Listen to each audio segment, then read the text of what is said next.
Hey, Remo here. We are looking at brand new map, Highway Haulin 3, Timber Creek's what it's going to be called. What do you think? Seriously though, this is the start of map 2. We're going to do something a little different on this build. I am going to take you all along for the ride. I'm going to record probably not everything, but a fair chunk of it. Gonna let you see the background around how it's done, why I'm doing it. Be a mix of some time-lapse stuff that is just kind of repetitive, but then you can see the whole process in a short amount of time. And most importantly, it's going to give you the chance to actually add in some input and ideas as I build along, because this is going to be relatively real time. This is about an hour and a half worth of work, what you're going to see today. Now, as far as my idea for this build, we're going to have one paved road coming in from the indoor loading warehouse on the Middlebrook map. If you've been out on it, it's not approved yet, but it hopefully will be out for everyone soon. You're going to come over to this map. You're going to have the one paved road that we're just putting in here, giving it some angles and stuff. We're going to put some hills on it later on in the video here. But other than this road, everything's going to be either dirt road, off-road, or just trails, or some of the stuff may even be a little bit more of a choose your own adventure.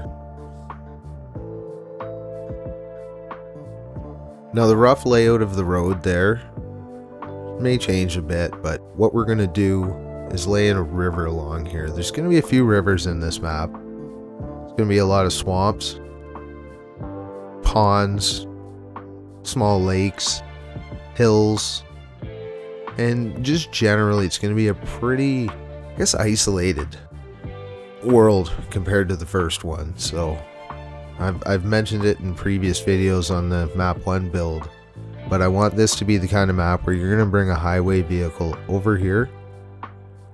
You're going to use your off-road truck to load it, and then you're going to run stuff back to map 1 and the other maps as it gets bigger on here.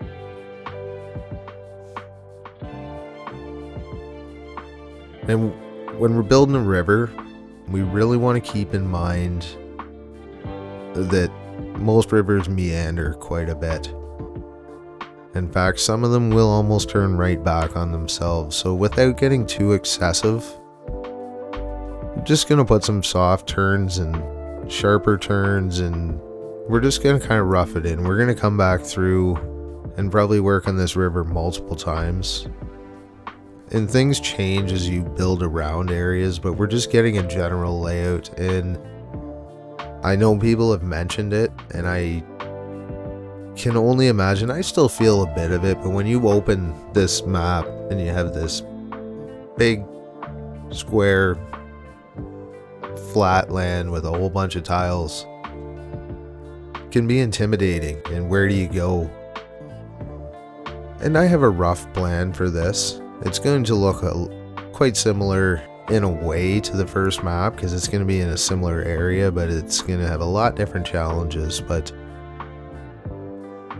I never over plan stuff. I have a rough layout and I just kind of let it happen. But this is how you can see the process of how I work through starting a new map. And I've always found it best to lay in your rivers first, because you have a nice flat map now. You can kind of set the water height of the map as here. So any of your big lakes and stuff, if you use the same height as these rivers, all the outside, when you put water outside the map, there's a setting, everything will line up and it'll all look good, because you basically have a base level of water. That doesn't mean we can't have rivers coming down hills, you know, ponds and lakes up on top of hills and stuff. It just, you know, that when you're coming back down a mountain and meeting up a river, you always have a nice set level all over the map where you can butt the two or whatever bodies of water together, it'll work. So just a little tip when you're building. So now that we have the general water system, which is going to be the rivers, there'll probably be a couple more small rivers that'll hook into it as we build. We're going to build up some of the ground around where we're working. And again, you can see what I mean about the water height. Like everything's going to be generally no lower than that for water. This map, I really do want to have a lot of hills, a lot of swamp areas, just a really good off-road logging map. So we're going to put a pretty good size hill over in the back corner, and we're going to make a bunch of ridges and stuff. Again, this could all change, but we're just going to quickly rough it in here and start working towards the look that we want. I find that when you work in stages like this, it gives you a little better visual on the map. I'm sure some people would probably draw their plans out. I like to just kind of shoot from the hip myself. Works for me.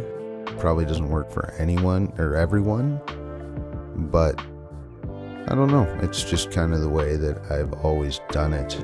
Now we're just kind of feathering in this river. Again, we'll go over these spots several more times, but we're just kind of roughing in the shoreline, making sure it's deep enough all the way through, and just kind of making that joint where the river Y's together look natural. So it's going to have some flow. We're going to flow from over to the left, or the way we were looking there. And you can kind of see that it's all of a sudden starting to look like something. Still a long way to go though.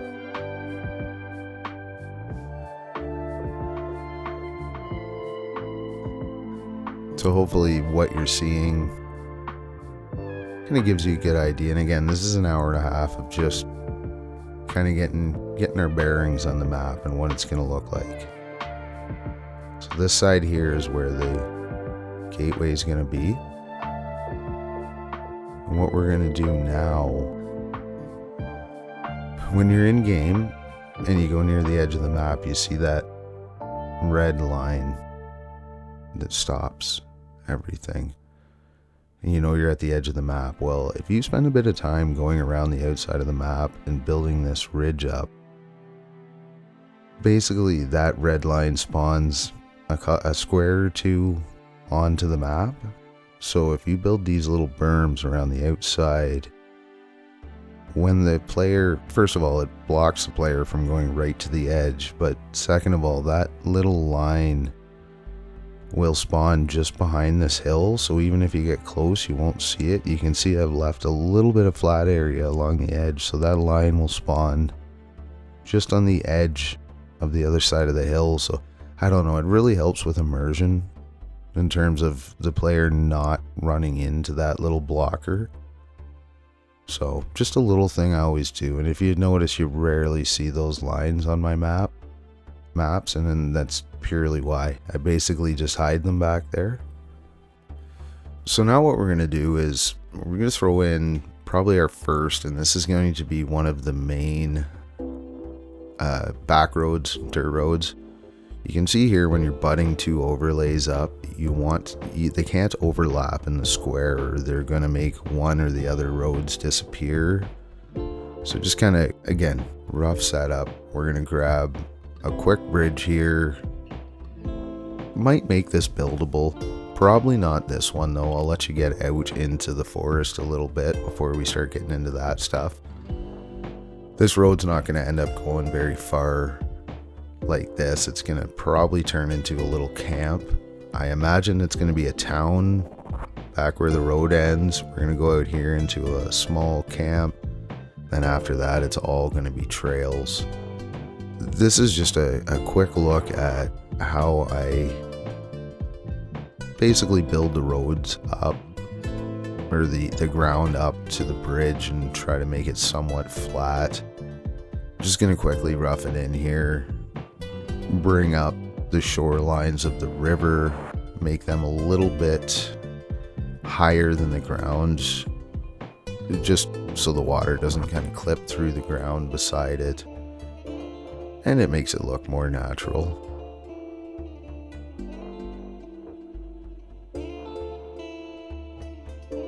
I mean, you don't want anything to really be flat other than areas in town and stuff.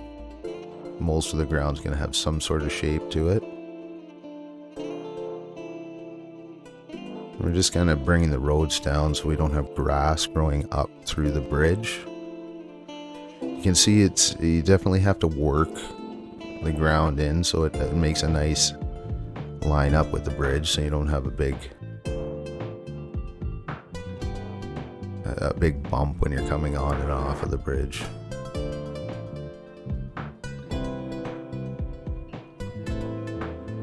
So just to help visually, and this kind of stuff, adding in some trees around, we're putting mud in the bottom of the river, which is just the very first step to making this river look realistic, but it definitely helps you with visually seeing the world slightly more finished. And I'm not going to do the whole river right now, but we're just going to kind of focus on this area to give us a bit of a finished look, I guess would be the way to say it. When I'm bringing up the water's edge, again, this is going to change, so I'm just going to quickly rough it in. You don't want too much mud sticking out. It kind of looks unnatural, unless it's a look you're going for in areas. And then this is just the wetness brush, which is going to make it muddier when we add mud, and it gives it that, you know, the wet look that you would have with anything in or by the river. And this I paint really light. I put the fall off on the brush all the way up, so it's a really focused spot in the middle that it paints full. So you can really kind of fade the wetness in, and it looks a lot more natural than just a wet, fine edge. And I think what we'll do here now is we're just going to do a quick show on how I would flatten out a paved road like this. Now again, it doesn't all happen at once. I'm going to go over this several times with the flatten tool, that brush, and then the smooth brush as well. And we also have a setting for each road that will automatically flatten it. Now when the game flattens the road, it's talking side to side. So if your road has an angle to it, it will flatten it out level side to side, but it really doesn't do anything on the length of the road, so that's on us. And I find when I'm working roads, I use the flatten tool and I start from the top of the hill and I work the road down the hill to make a smooth transition. Then we're going to go over with the smooth tool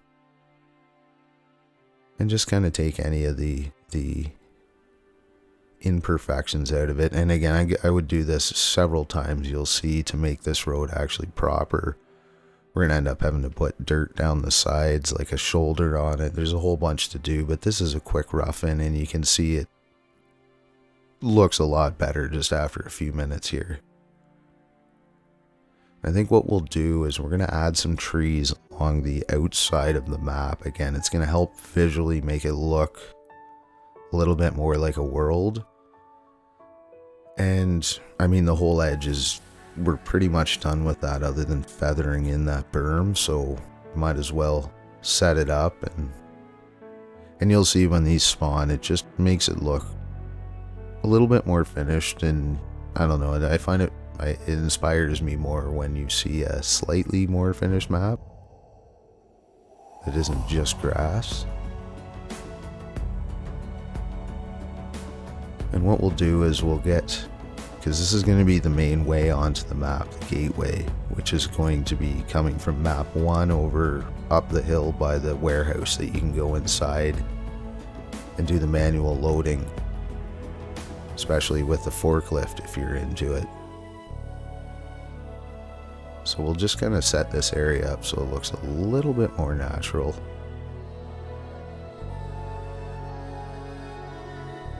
And I'll show you how I set up the area to put in a tunnel that will eventually be a gateway.